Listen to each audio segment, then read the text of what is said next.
anything they want without explaining, without explanation. Yes, Parang they think they're God. With the permission of Senator Tulfo, maybe clarify, kanino nyo sinasubmit yung budget nyo? we submitted to CHED po, Mr. Chair. And it's CHED that submits the budget Yes, of LEB to to the the PBM. Opo. Number two, for the information of Senator Tulfo, kahit sinong congressman at senador pwede magdagdag sa budget.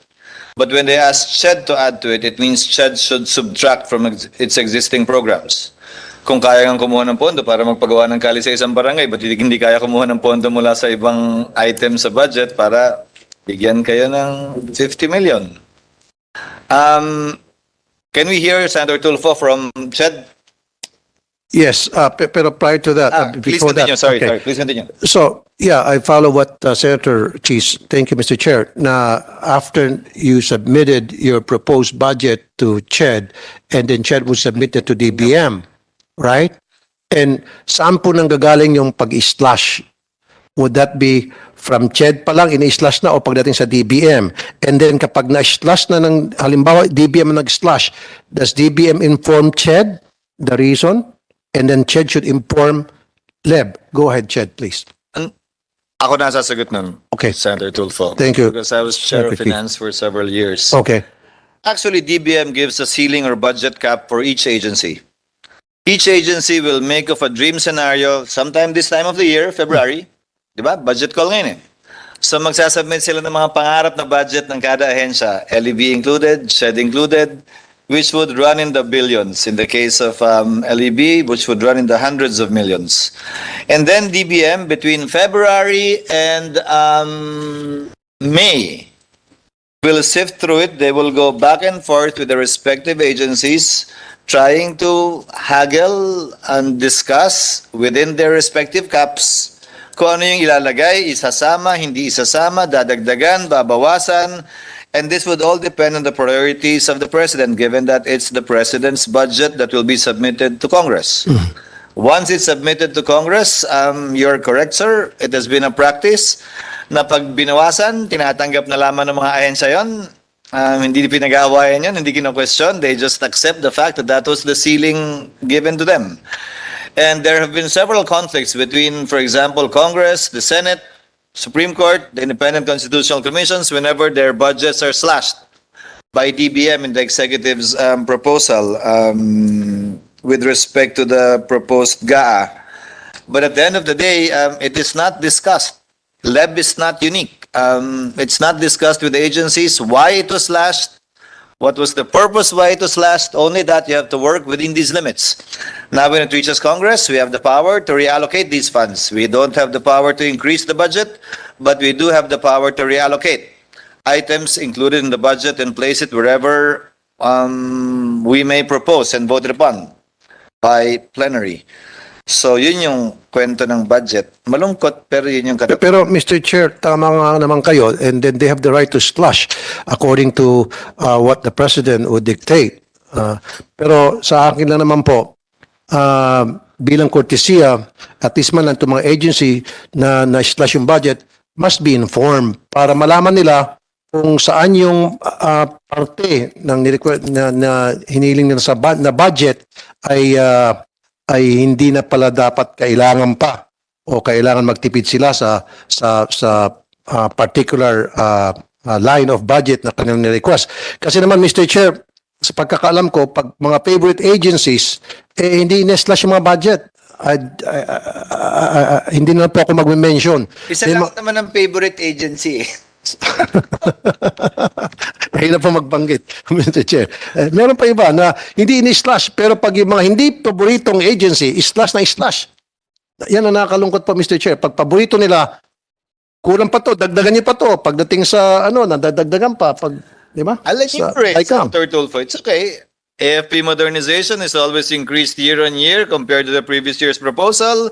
DPWH budget is increased year on year compared to the proposal submitted by the President. The same is true for UP, including PGH. Hindi, example, Year on year, it has been increased. Example, compared to the proposal. Example, DPWH, pataas ng pataas. Kaya nga po, tapos yung mga kalsada, panipis ng panipis. Habang tumataas ang kanilang budget. Vice President Sara Duterte, the school building program is delayed by 2 years. We allocate approximately 30 billion every year to build new classrooms, pero delayed siya by 2 years. Sayang yung fiscal space of 60 billion. Hindi naman pala nila may implement this year. Tanggalin na muna this year, gamitin na muna nila yung pondo last year, implement it, then you have that space. Really, the budget being assigned to us by the Department of Budget and Management on the basis of the presentations of CHED has been very minuscule. There was a year, I think this was in 2016, where we received a budget of 5.4 million pesos from the DBM. And for the many years, we've been receiving on the average 20 million pesos, and that is really, really very, very insignificant. I think insignificant is not even the word for us to survive as the agency supposedly in charge of monitoring and supervising legal education. We have received a letter sent by the CHED to Chair Popoy Villanueva del Rosario, and we were furnished a copy of that letter. And therein, the DBM said that we are identified as a program of CHED, specifically development of excellence centers. That is why the budget assigned to us is always small because of that. It's Budget assigned to you, to LEV is small. And who determines as to how much budget would you receive for a certain year? Kayo ho ba yung nagbibigay ng program sa kanila nung maging budget ninyo? Or sila na lang na-decide for you? We submit our proposed budget every year po, and it goes around 200 to 300 million. And CHED in-slash po nila yon.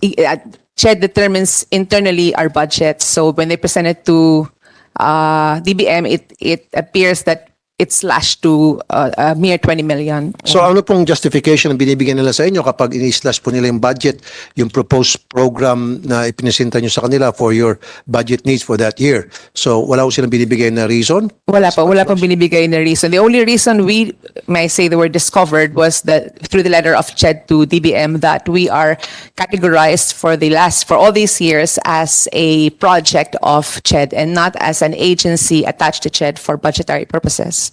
So hindi po kayo nagpa-file ng motion for reconsideration, if you will call that, if you can call that, na para i-challenge sila na teka muna mga taga-CHED, ito talagang kailangan namin, and we know better than you kasi kami naman talaga ang nandito at ang nagpapagod at gumagawa ng trabaho at hindi naman talaga kayo. Hindi po kasi po first of all, we don't receive any feedback from CHED on how. No feedback whatsoever? No feedback whatsoever. They just slash the budget and then they don't give you the courtesy of letting you know, hey, we slashed this because number one, itong reason, number two, ito, number three, four, walang ganon. Hindi po, and not only that. So disrespectful itong mga taga-CHED sa inyo. Kahit dapat Right talaga po. maghiwalay-hiwalay na, magsulian na ng kandila. di Opo, ka nga. ganun po. Kasi there was even a time, Bastusan tong ginagawa sa inyo ng CHED. I would not disagree with that, Your Honor.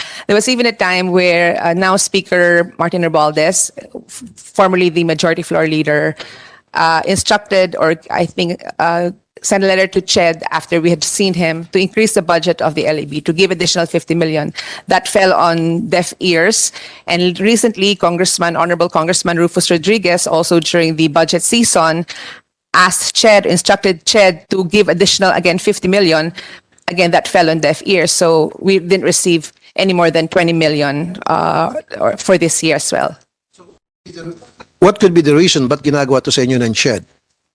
Siguro po marami. I'd like to think that marami lang po talaga silang ginagawa. But then again, if that goes on, wala na rin po kami magagawa. Sila marami, pero wala kami I magagawa. understand what you're saying and where you're coming from. Ang sa akin lang kasi, Mr. Chair, kapastusan tong ginagawa ng CHED. Kung mag-slash sila ng budget ninyo na pinaghirapan niyo po yan na i-formulate kung ano yung nakakaganda para sa mga programa ninyo, sa ahensya ninyo, and then i-slash lang ng CHED ng ganun-ganun na lang without even telling you why and how and the reason really bakit they come up with this decision na para mag-slash ng budget. So kabastusan tong ginagawa ng CHED, Mr. Chair.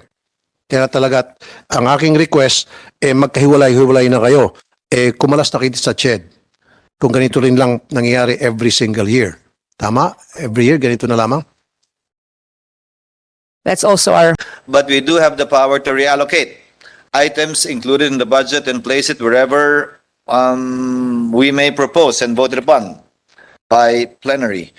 So, yun yung kwento ng budget. Malungkot, pero yun yung Pero Mr. Chair, tama nga naman kayo, and then they have the right to slash according to what the President would dictate. Pero sa akin lang naman po, bilang kortesiya, at least man lang itong mga agency na na-slash yung budget, must be informed para malaman nila kung saan yung parte ng na hiniling nila sa na budget ay hindi na pala dapat kailangan pa o kailangan magtipid sila sa particular line of budget na kanilang ni-request.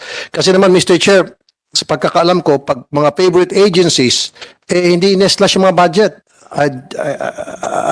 Hindi na po ako mag-mention. Isa lang naman ang favorite agency eh. Mahirap pa magbanggit, Mr. Chair. Meron pa iba na hindi in-slash, pero pag yung mga hindi paboritong agency, slash na slash. Yan ang nakakalungkot po, Mr. Chair. Pag paborito nila, kulang pa to, dagdagan niyo pa to. Pagdating sa, nadadagdagan pa. Pag, di ba? I'll let you Sa pray, ICAM. Senator Tulfo. It's okay.